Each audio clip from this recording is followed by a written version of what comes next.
തന്നെ ഒരു പക്ഷേ നിങ്ങളുടെ വളരെ അടുത്ത സുഹൃത്തുക്കളോ ബന്ധുക്കളോ നിങ്ങളോട് പറഞ്ഞിട്ടുണ്ടാകാം. അത് നിങ്ങളോടുള്ള ജെനുവിനായിട്ടുള്ള സ്നേഹം കൊണ്ടും അടുപ്പം കൊണ്ടും ആയിരിക്കാം. അതായത് നിങ്ങളെ പറ്റി ജെനുവിനായിട്ടുള്ളൊരു കൺസേൺ, ഇവൾ അല്ലെങ്കിൽ ഇവൻ അടുത്ത 10 വർഷം കഴിയുമ്പോൾ എന്തായിരിക്കും അവസ്ഥ, ഇവരെങ്ങനെ ജീവിക്കും, ഇങ്ങനെ പോയാൽ ഇവരുടെ കാര്യങ്ങൾ എങ്ങനെ ശരിയാകും എന്ന് വളരെ ജെനുവിനായിട്ടുള്ള കൺസേൺ ഉള്ള ആൾക്കാരും നിങ്ങളോട് ചോദിച്ചിട്ടുണ്ടാകാം. എന്താണ് നിൻ്റെ ഇപ്പോഴത്തെ അവസ്ഥ, എന്താ നീ കാണിക്കും, നിൻ്റെ ബാങ്ക് ബാലൻസ് കാണിക്കുക, അല്ലെങ്കിൽ നിൻ്റെ സേവിങ്സ് എത്രയാണെന്ന് പറ, ഞാൻ പറഞ്ഞു തരാം നിനക്ക് എന്താ സംഭവിക്കാൻ പോകുന്നേ, ഇങ്ങനെയൊക്കെ പറഞ്ഞിട്ടുണ്ടാവും അല്ലേ. അപ്പോൾ നമുക്കിത് ഒരു കൺസേൺ ആയിട്ട് തോന്നിയിട്ടുള്ള പല ആൾക്കാരും ഉണ്ടാവും. അതായത് എന്തായിരിക്കും എൻ്റെ അവസ്ഥ, ഞാൻ എവിടെ ചെന്ന് നിൽക്കും എന്നുള്ള ഒരു ചിന്ത ഉണ്ടായിട്ടുള്ള ആൾക്കാരുണ്ടാകും.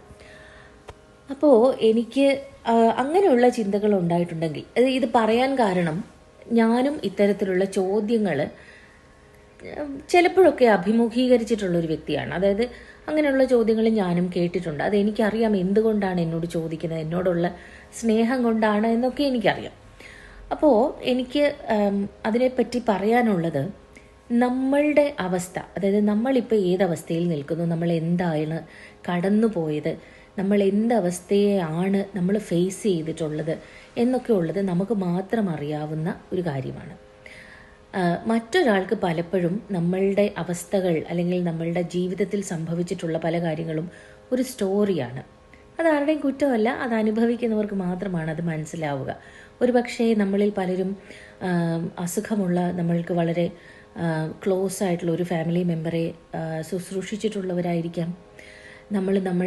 ചിലപ്പോൾ നമ്മളുടെ സേവിങ്സും നമ്മളുടെ കയ്യിലുള്ള പണവും നമ്മളുടെ കഴിവും നമ്മളുടെ സമയവും ഒക്കെ മറ്റൊരാൾക്ക്, നമ്മൾക്ക് വളരെ ക്ലോസ് ആയിട്ടുള്ള ഒരാൾക്ക് വേണ്ടിയിട്ട് ചിലവാക്കിയിട്ടുള്ളവരായിരിക്കാം.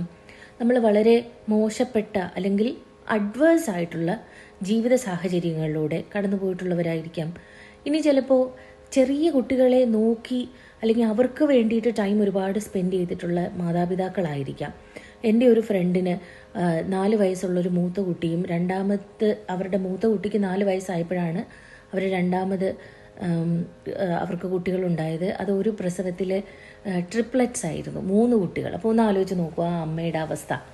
ആ അമ്മ 4 കുട്ടികളെ, അത് ചെറിയ 4 കുട്ടികളെ വളർത്തി എത്രയോ വർഷം അവർക്ക് വേണ്ടിയിട്ട് ആ അമ്മയുടെ സമയവും ആരോഗ്യവും അവരുടെ ബുദ്ധിയും അവരുടെ കഴിവും എല്ലാം അതിനുവേണ്ടി ഉപയോഗിച്ചിട്ടുണ്ട്. ഒരു PhD ഹോൾഡറാണ് ആ അമ്മ.